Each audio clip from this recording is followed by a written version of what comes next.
नमस्कार, news India देख रहे हैं आप और आपके साथ मैं हूं नितिशा बंसल। इस बुलेटिन में हम नजर डालेंगे उत्तराखंड से जुड़ी तमाम खबरों पर। तो चलिए शुरू करेंगे खबरें। सबसे पहले एक अहम खबर, उत्तराखंड के बीजेपी नेताओं का यूपी के लिए रवानगी उनकी शुरू हो चुकी है। यूपी विधानसभा चुनाव में पार्टी के लिए करेंगे प्रचार। बीजेपी के 70 नेता कार्यकर्ता जा रहे हैं उत्तर प्रदेश। प्रदेश महामंत्री संगठन अजय कुमार कर रहे हैं नेतृत्व। यूपी में रह रहे उत्तराखंड के लोगों को लुभाने की है कोशिश। तो देखिए, जैसे ही उत्तराखंड चुनाव खत्म हुए थे, एक लिस्ट भेजी गई थी तकरीबन 80 नेताओं की आला कमान को, जो कि उत्तराखंड बीजेपी के नेता हैं, जिन्हें उत्तर प्रदेश में अब चुनावी मोर्चा संभालने के लिए भेजा गया था। दरअसल उत्तर प्रदेश में उत्तराखंड के बहुत सारे लोग रहते हैं और इसी उत्तराखंड की इसी पहाड़ी आबादी को लुभाने के लिए तमाम जो नेता हैं उन्हें अब उत्तर प्रदेश भेजा जा रहा है। 70 ऐसे नेता और कार्यकर्ता हैं जो कि उत्तर प्रदेश जा रहे हैं। प्रदेश महामंत्री इनका नेतृत्व कर रहे हैं। उत्तर प्रदेश में 3 चरण का चुनाव हो चुका है और 7 चरणों में उत्तर प्रदेश में वोटिंग होनी है। और क्योंकि अब उत्तराखंड का चुनाव निपट चुका है, उत्तराखंड बीजेपी के जो नेता और कार्यकर्ता हैं, अब उन्हें उत्तर प्रदेश का रुख करने को कहा गया है। 70 नेता और जो 70 ऐसे नेता और कार्यकर्ता हैं जो कि उत्तर प्रदेश का रुख कर रहे हैं। रोहित से बातचीत कर लेते हैं, देहरादून से सीधा मेरे साथ जुड़े हुए हैं। रोहित, बीजेपी की जो सुनियोजित ढंग से चलने की आदत है वो एक बार फिर सामने आ रही है, जो प्रॉपर प्लानिंग के साथ बीजेपी चलती है। जैसे ही उत्तराखंड चुनाव से तमाम उत्तराखंड बीजेपी के नेता और कार्यकर्ता फ्री हुए हैं, जैसे ही उन्होंने सांस ली है, अब उत्तर प्रदेश की तरफ रुख करा है। बिल्कुल नितिशा, पहले जो है भारतीय जनता पार्टी की ओर से यह बताया जा रहा था कि 80 के करीब नेता जो है उत्तर प्रदेश में जाएंगे, लेकिन अब 70 लोगों की जो लिस्ट है वो बीजेपी के जो संगठन महामंत्री हैं अजय, उनके द्वारा फाइनल कर दी गई, जिसमें सभी कैबिनेट मंत्री हैं, तमाम जो विधायक हैं जो इस बार प्रत्याशी रहे और कद्दावर नेता हैं, भारतीय जनता पार्टी के तमाम जो वरिष्ठ पदाधिकारी हैं जिनका पहाड़ों पर अच्छा वर्चस्व है, और तमाम ऐसे कार्यकर्ता हैं जो पॉपुलर हैं पार्टी के भीतर, उन सभी को बीते रोज उत्तर प्रदेश के लिए रवाना कर दिया गया है। ये सब लोग अपने अपने माध्यम से, कोई हवाई जहाज के माध्यम से, कोई ट्रेन के माध्यम से, कोई अपनी चौपहिया वाहन से उत्तर प्रदेश के लिए रवाना हो चुका है। और बीते शाम को कैबिनेट मंत्री जो सतपाल महाराज हैं, चौपट्टा खाल से इस बार बीजेपी के प्रत्याशी रहे हैं, उन्होंने आशुतोष टंडन के पक्ष में लखनऊ में कल जो है प्रचार किया है और साफ तौर पर बिल्कुल तमाम जो बड़े नेता हैं उत्तराखंड बीजेपी के, वो तमाम बड़े चेहरे अब यूपी में दमखम दिखाएंगे अपना। एक और अहम खबर है रोहित, आपके पास फिर मैं आऊंगी। सीएम धामी ने पूर्व सीएम त्रिवेंद्र सिंह रावत से मुलाकात की है। त्रिवेंद्र सिंह रावत के आवास पर सीएम धामी ने मुलाकात की। दोनों नेताओं के बीच चुनाव के बाद की हालात पर चर्चा हुई। पार्टी के अंदरूनी कलह पर भी धामी त्रिवेंद्र के बीच चर्चा हुई। तो ये तस्वीरें हम आपको दिखा रहे हैं पूर्व सीएम त्रिवेंद्र सिंह रावत से। मौजूदा सीएम जो है उत्तराखंड के पुष्कर सिंह धामी जी, उन्होंने जाकर मुलाकात की है उन्हीं के आवास पर, त्रिवेंद्र सिंह रावत के आवास पर ही मुलाकात की। और इस बीच चुनावों के साथ ही साथ जो अंदरूनी कलह बीजेपी में देखने को मिल रही है उस पर भी चर्चा हुई है। रोहित, ये जो मुलाकात हुई है इसके बाद कोई बातचीत मीडिया से की गई है क्या? जी देखिए नितिशा, ये एक सीक्रेट मुलाकात थी, क्योंकि मुख्यमंत्री दिल्ली से होकर आए थे और दिल्ली में हाईकमान ने जाहिर तौर पर उनको निर्देश दिया होगा, क्योंकि इस बार पूर्व सीएम त्रिवेंद्र सिंह रावत ने चुनाव नहीं लड़ा है। वो एक तरह से चुनाव में प्रचार करते हुए प्रत्याशियों के पक्ष में नजर आए हैं, क्योंकि वो सीनियर नेता हैं, पुष्कर सिंह धामी से काफ़ी सीनियर हैं। इसी लिहाज से सीएम पुष्कर सिंह धामी अचानक उनके आवास पर पहुंचे और दोनों नेताओं के बीच में शिष्टाचार भेंट हुई। इस मौके पर जो है पूर्व सीएम त्रिवेंद्र सिंह रावत की जो धर्मपत्नी है वो भी मौजूद रहीं और पार्टी के समीकरणों को लेकर चर्चा हुई है, मतदान प्रतिशत को लेकर चर्चा हुई है कि 65% से अधिक मतदान हुआ है। क्या लगता है कि 60 पार का जो नारा बीजेपी ने दिया था, तो क्या ये पूरा हो पाएगा? और साथ में जो भीतरघात की खबरें लगातार आ रही हैं, चाहे वो संजय गुप्ता की बात हो, चाहे वो कैलाश गरतोड़ी की बात हो, हरभजन सिंह चीमा की बात हो, और अब सविता कपूर जो दिवंगत विधायक हरबंस कपूर की बीवी हैं, वो प्रत्याशी है कैंट से देहरादून के, उनकी तरफ से भी भीतरघात की खबर आई है।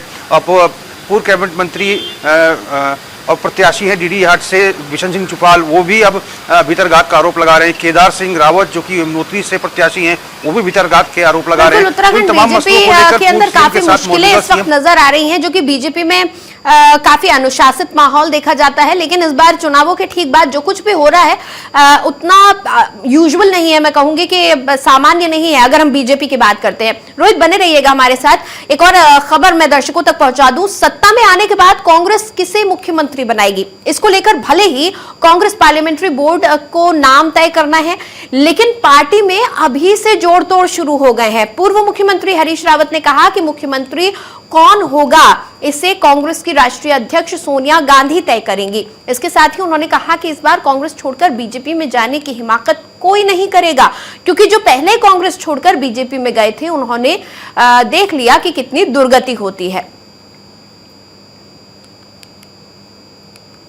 जब तक सोनिया जी का निर्णय नहीं आ जाता तब तक कयास तो लगते रहेंगे। आखिर राज्य के अंदर सारी चीज़ें जो है, मुख्यमंत्री कौन होगा, सरकार बनेगी, मंत्री लोग कौन होंगे, इसीलिए बने हैं। तो कयास राजनीति के अंदर लगते हैं, मगर एक बात ध्रुव सत्य है कि अटल सत्य है कि सोनिया जी ही निर्णय करेंगी। इस तरीके से भाजपा की कुकुरगत हुई है, उसके बाद अब जो है कोई हिम्मत नहीं करेगा, और जो लोग गए थे वो कौन से सुखी रहे, तो अब कोई ऐसा करने की हिमाकत नहीं करेगा। मुझे पूरी उम्मीद है 2016 का दल बदल जो है, आखिरी दल बदल, हम 48 सीटों के करीब ला रहे हैं, लेकिन अब बात सबसे साथ तो सबका चाहिए, सबका साथ चाहिए। और उत्तराखंड विधानसभा चुनाव से पहले जहां कांग्रेस के तमाम बड़े नेता राज्य के लोगों को 500 रुपए में गैस सिलेंडर दिए जाने का दावा कर रहे थे, अब मतदान के बाद कांग्रेस नेताओं की जुबान बदलने लगी है। पूर्व मुख्यमंत्री हरीश रावत ने 500 रुपए में सिलेंडर दिए जाने के मामले पर अब कीमत की समीक्षा करने की बात कही है। उन्होंने कहा कि इनकम टैक्स के दायरे में आने वाले लोगों को इसमें किस तरीके से सिलेंडर दिए जाएंगे, इसकी समीक्षा की जाएगी। हरीश रावत ने कहा कि राज्य के वित्तीय हालातों को देखने के बाद ही लोगों को इसका लाभ मिल सकेगा।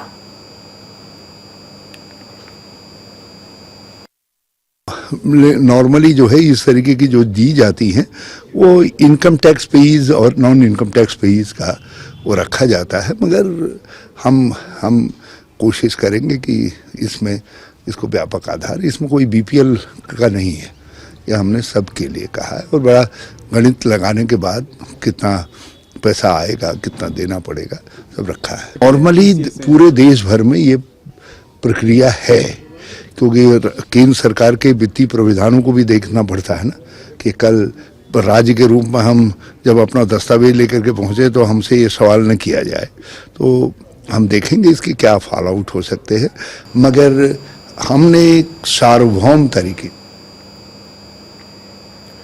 और रोहित लगातार हमारे साथ जुड़े हुए हैं।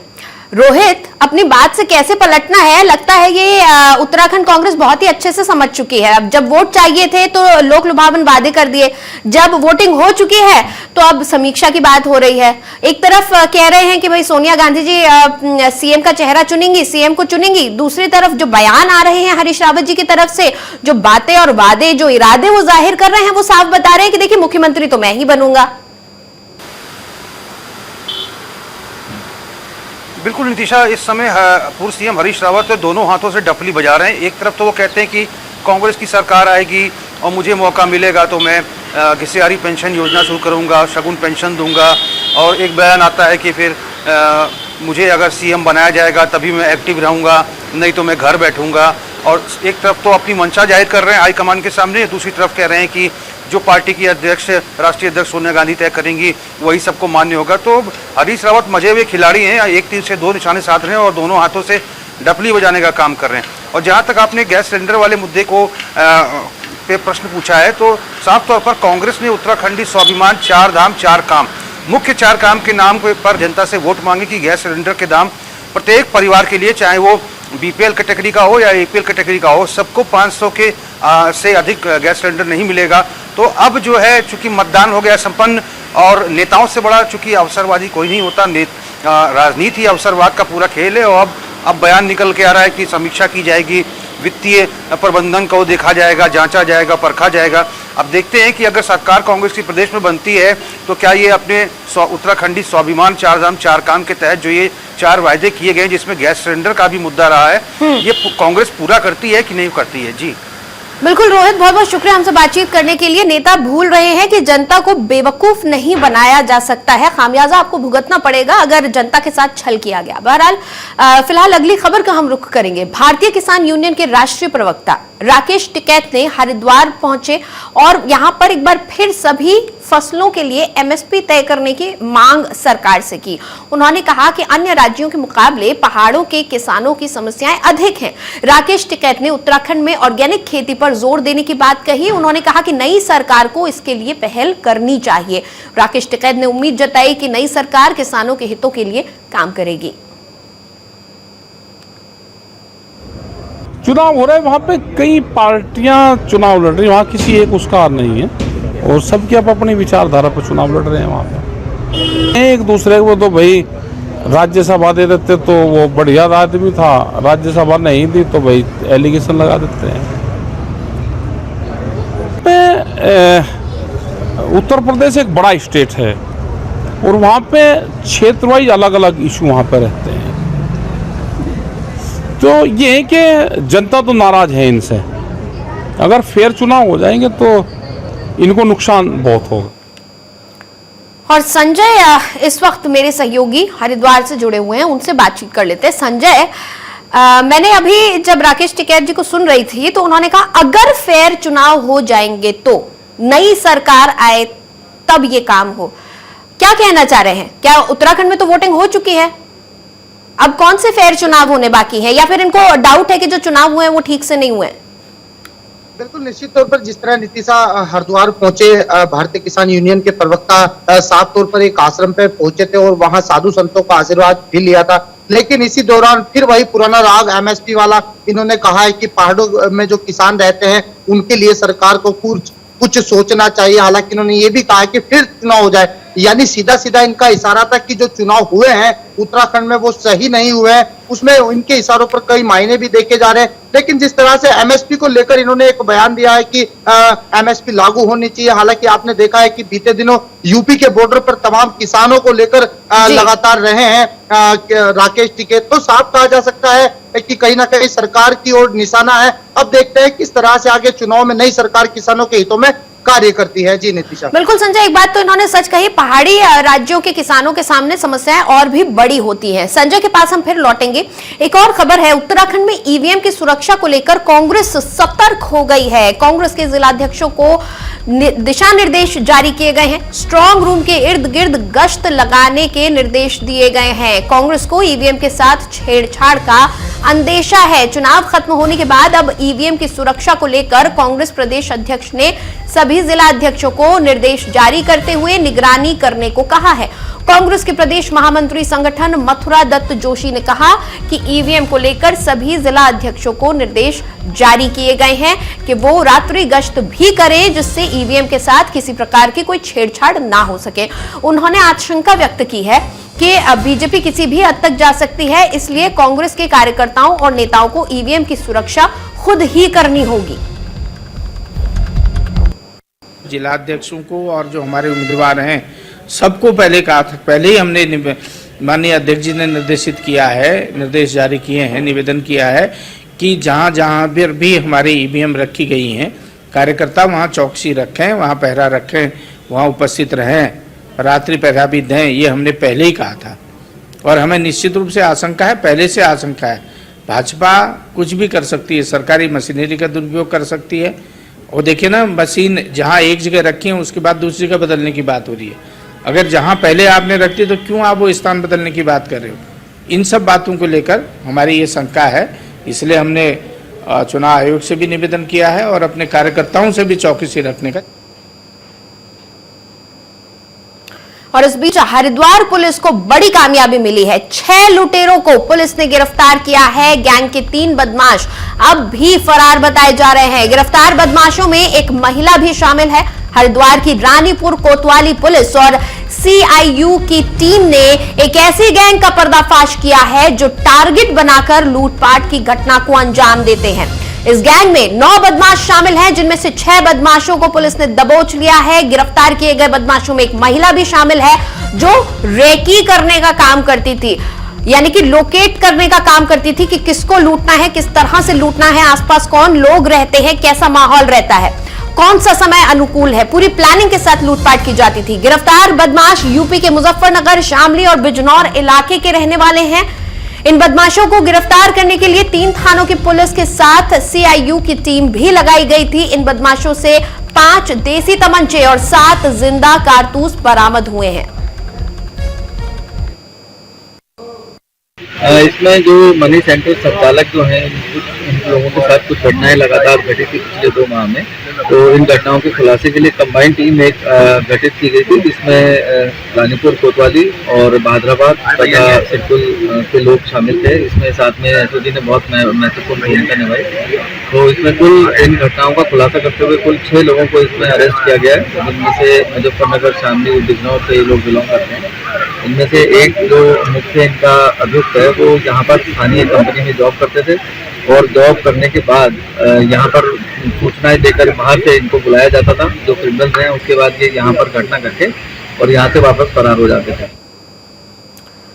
और संजय से हम बात कर लेते हैं इस पूरी खबर पर। संजय, किस तरह से पुलिस को क्यों मिला इन बदमाशों के बारे में और किस तरह से इस ऑपरेशन को अंजाम दिया गया? देखिए, यहाँ रानीपुर पुलिस को एक बड़ी सफलता मिली है। हालांकि पुलिस ने 6 युवकों को गिरफ्तार किया है। आपको बता दें नीतीश साहब, पिछले करीब 1 महीने से लगातार पुलिस को इस तरह की शिकायत मिल रही थी कि आसपास के क्षेत्रों में लूटपाट जैसी घटनाएं सामने आ रही थी। हालांकि उसके बाद पुलिस ने सीसीटीवी खंगाले और सीसीटीवी से सुराग बरामद किए। कई सुरागों के आधार पर पुलिस आसपास के जिलों में रवाना हो गई, जहां से करीब पुलिस को सूत्रों के हवाले से यह खबर मिली कई इस लूट में लगातार ही जो 9 लोगों की टीम है। हालांकि बड़ी बात यह है कि इसमें एक महिला भी शामिल है। यह महिला आसपास रहकर रेकी करती थी, क्योंकि कहीं ना कहीं देखा है कि बीते 3 से 4 दिन पहले लगातार जो मनी ट्रांसफर वाले जो लोग हैं, उनको कहीं ना कहीं निशाना बनाते थे और देर शाम होते ही लूटपाट जैसी घटनाओं को अंजाम देते थे। लेकिन पुलिस ने भी 6 लोगों को गिरफ्तार कर लिया है और बाकी के लोग हैं जो उन्हें भी जल्द गिरफ्तार कर रहेगी। लेकिन कहीं ना कहीं पुलिस की जो आगे ये अभियान है, ये भी जारी रहेगा। आगे इस तरह की घटना को अंजाम ना दे, इस पर भी पुलिस की नजरें बनी रहेगी। जी नीति साहब। संजय, जो 3 लोग आपने बताया कि इस गैंग में 9 लोग शामिल हैं, 6 की गिरफ्तारी हुई है, जो बाकी के 3 लोग हैं, क्या जिस वक्त इन लोगों को के गिरफ्तारी हुई, धरपकड़ की गई, उस वक्त वो 3 वहीं मौजूद थे, भाग खड़े हुए, या फिर उन लोगों के बारे में अभी कोई सुराग नहीं मिल पाया है पुलिस को कि वो कहां हैं? बिल्कुल नीतीश साहब, आपको बता दें पुलिस के हाथ शुरू में 3 लोग लगे थे, लेकिन उनसे पूछताछ के बाद 3 और जो लोग थे वो हाथ लगे हैं। लेकिन कहीं ना कहीं पुलिस की पकड़ से 3 युवक अभी बाहर है। हालांकि पुलिस से हमारी बात हुई है, पुलिस ने कहा है कि जल्द ही जो 3 युवक हैं वो भी गिरफ्तार कर लिए जाएंगे। लेकिन यह कई घटना ऐसी थी जिनमें लगातार वंचित भी चल रहे थे। हालांकि आसपास के क्षेत्र यानी यूपी के कई जिलों में भी ये कई घटनाओं को अंजाम दे चुके हैं। पुराना क्रिमिनल रिकॉर्ड रहा था इन लोगों का और लगातार ऐसी आपराधिक घटनाओं को अंजाम दे रहे थे। संजय, एक और खबर हरिद्वार से आपके पास फिर लौटूंगी मैं। फिलहाल एक अहम खबर है, हरिद्वार के धनौरी क्षेत्र के जसवावाला गांव में गुलदार की दहशत अब खत्म हो गई है। आज गुलदार वन विभाग के पिंजरे में कैद हो गया। जब ग्रामीणों ने गुलदार को इस इलाके में देखा तो वन विभाग को सूचना दी, जिसके बाद वन विभाग की टीम मौके पर पहुंची और गुलदार को पिंजरे में कैद कर चिड़ियापुर के जंगल ले गई। इस गुलदार को पकड़ने के लिए वन विभाग ने करीब 20 दिनों तक मशक्कत की, तब जाकर उन्हें सफलता मिल पाई है। तो इन तस्वीरों में आपको दिखा रहे हैं हम, दरअसल ये गुलदार है जो कि रिहायशी इलाके में बार बार देखा जा रहा था और 20 दिन से इसे पकड़ने की कोशिश वन विभाग कर रहा था। आखिरकार सफलता हाथ लगी और अब इसे चिड़ियापुर के जंगल में छोड़ दिया जाएगा। चलिए बढ़ेंगे अगली खबर की तरफ।